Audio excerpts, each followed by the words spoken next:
L'opérateur filter, comme dans le cas de l'opérateur map, est un opérateur qui est très similaire à la méthode qui porte le même nom sur les arrêts ou encore tableaux en JavaScript. Le principe avec cet opérateur est très simple. Il suffit de comparer chaque valeur qui arrivera depuis notre séquence d'observable avec une condition que nous allons prédéfinir. L'idée ici est simplement que si la condition retourne false, alors filter va ignorer tout simplement la valeur qui vient d'arriver. Sinon, filter va se charger d'envoyer la valeur correspondante à notre observateur. Nous allons prendre pour cela un simple cas avec les valeurs 1, 0, 2, 0 et 3 que nous initialisons au départ dans une séquence d'observables avec off. Lorsque nous allons prendre le cas de 1, il va entrer dans notre filtre et la condition que nous avons définie est simplement que l'élément doit être différent de 0 pour pouvoir passer et être affiché dans la console. On va prendre 1, on va comparer à 0 et on se rend compte que 1 est bien différent de 0. Alors dans ce cas, cela va arriver dans la souscription et ainsi dans la console en affichant 1. Pour 0, nous allons faire la même comparaison. Est-ce que 0 est différent de 0? On va se rendre compte que ce n'est pas le cas. Alors cet élément va simplement être ignoré par notre opérateur filter. On va faire la même chose avec 2. 2 va entrer dans notre pipe et avec le filter, on va se rendre compte que 2 est différent de 0. Alors 2 va être affiché dans notre console. Pareil pour 3 et 0 va être de nouveau éliminé. Ainsi, on se rend compte qu'avec l'opérateur filter, on peut très vite se débarrasser des valeurs que nous ne souhaitons pas avoir dans notre source de valeurs.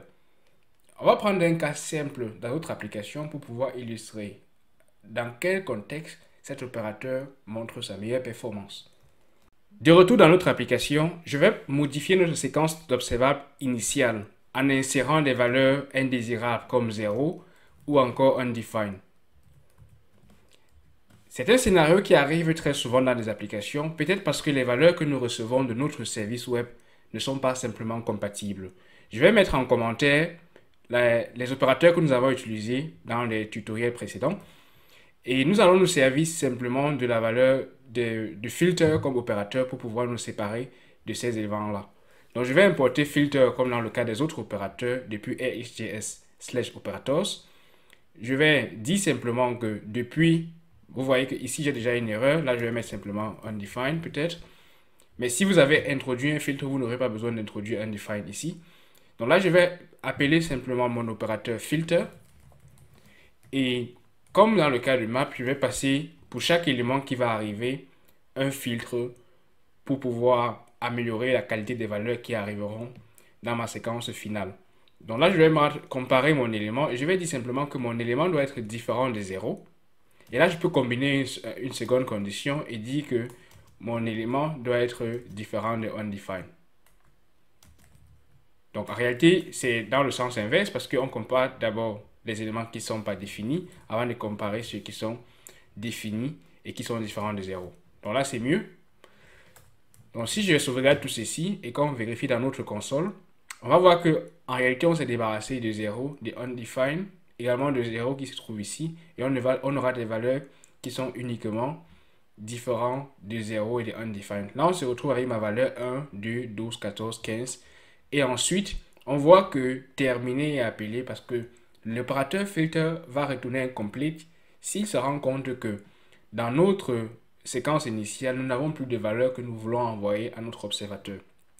Ainsi, on peut se servir des filtres, particulièrement dans le cas où nous voulons nous séparer de certains types de valeurs, comme dans ce cas undefined ou alors les valeurs qui sont égales à 0. Vous pouvez comparer aussi par exemple les valeurs pour vérifier si elles sont différentes de null. Tout dépendra des cas que vous avez dans vos différentes applications. Nous venons de voir ensemble 4 différents opérateurs qui ont l'air très simples mais qui peuvent vous être très utiles et faire une grosse différence dans vos applications. On a pris le cas de map qui nous permet de transformer les valeurs qui arrivent depuis une séquence d'observables en d'autres valeurs que nous allons définir en fonction de notre fonction prédéfinie. On s'est servi de tab également qui nous a permis d'introduire par exemple des consoles pour examiner notre type de séquence à travers notre pipe. On s'est servi de tick qui était un opérateur particulièrement intéressant lorsqu'on aimerait limiter le nombre de valeurs qui arrivent depuis notre séquence d'observables. Souvenez-vous qu'avec l'opérateur tick, Il nous est possible de pouvoir émettre différents éléments et éviter de pouvoir appeler la méthode unsubscribe à la fin de notre émission. Et le dernier opérateur que nous avons vu, c'est le filter qui nous permet donc de filtrer les différentes valeurs en fonction des conditions que nous avons nous-mêmes prédéfinies.